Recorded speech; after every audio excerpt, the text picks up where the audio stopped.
Ahora, decime cómo trabajas el tema de la literatura fantástica, esta creación de mundos tan ajenos quizá a nuestras realidades, pero que tienen siempre un contenido, digamos, común o característico de estos lados. ¿Y por qué has elegido la literatura fantástica? Bueno, lo que es la literatura fantástica es pues un campo vasto, te puedo decir, ¿no? Con muchos matices. Yo en primera instancia, te digo, me introducí a la lectura con el libro de J.J. Benítez, El caballo de Troya, pues que es ciencia ficción, neta, ¿no? Pero de ahí cuando empecé a escribir, quería descubrir una fórmula que pudiera ser como un gancho, ¿no? Para el lector. Yo pensando en mi hijo, ¿no? Porque tengo un hijo de 12 años y quería ver cómo podía captar su atención en la lectura.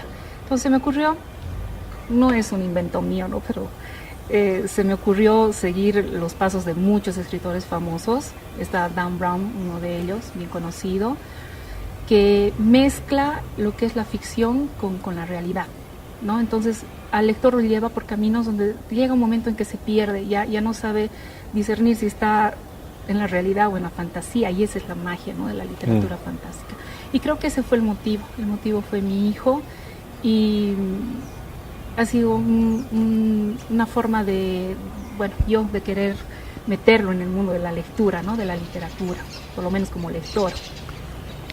Pero quisiera un poco hablar más del tema de la literatura fantástica, esta creación, el proceso creativo tuyo para poder, por ejemplo, en el tema del abrigo, ¿no?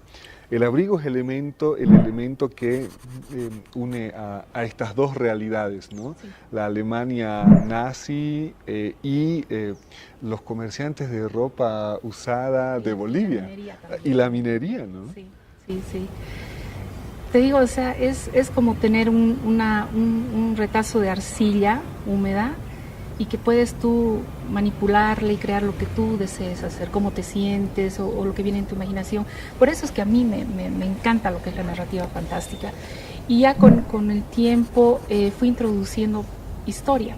O sea que ahora estoy más en lo que es la narrativa histórico-fantástica, ¿no? Como la nueva novela que saqué que se llama Las Crónicas del Supay. Me encanta lo que es la mitología andina.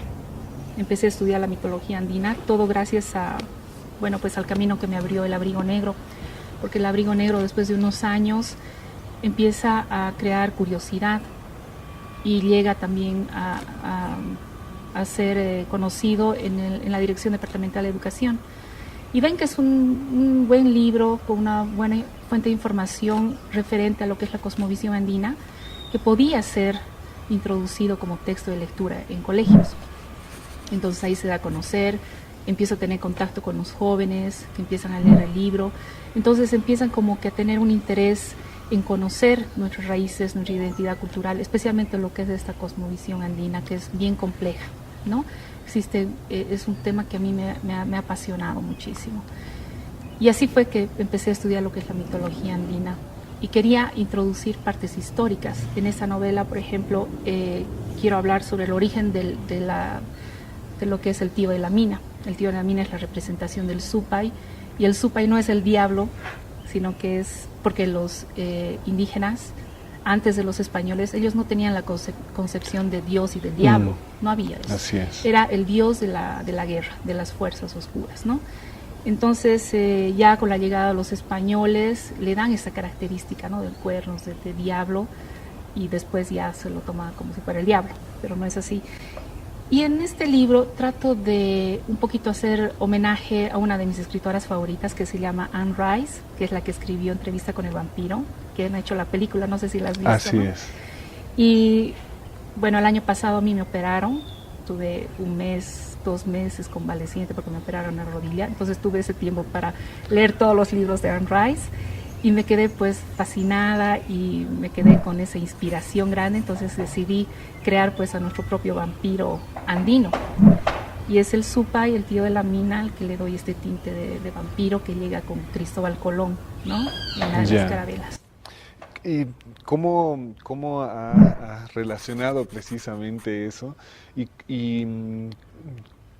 Contanos un poco el esfuerzo, esta dedicación que has hecho para reunir datos históricos, ¿no? Que te han ayudado a construir esta historia fantástica. Bueno, como te digo, la narrativa fantástica es un campo inmenso, lleno de matices. Yo antes, bueno, escribía libros más ciencia ficción que salía en mi cabeza, entonces era como más sencillo para mí jugar. Cuando ya quise meter historia, ya me di cuenta pues de que mi trabajo se había realmente convertido más arduo, ¿no? Tenía la necesidad ya de investigar, de leer, la lectura, y me tomó muchísimo más tiempo el poder realizar este libro que los otros, ¿no? Los otros me tomaban alrededor de un año, 8 meses, un año. Este libro me ha tomado casi 1 año y 8 meses, ¿no? Más en la parte investigativa, porque si yo quería contar lo que fue la negociación de Cristóbal Colón con los reyes católicos, tenía que más o menos también proyectar una base de la situación en ese momento de España y un poco, ¿no? de lo que ha sido la historia. Entonces para eso he necesitado bastante información y leer bastantes libros.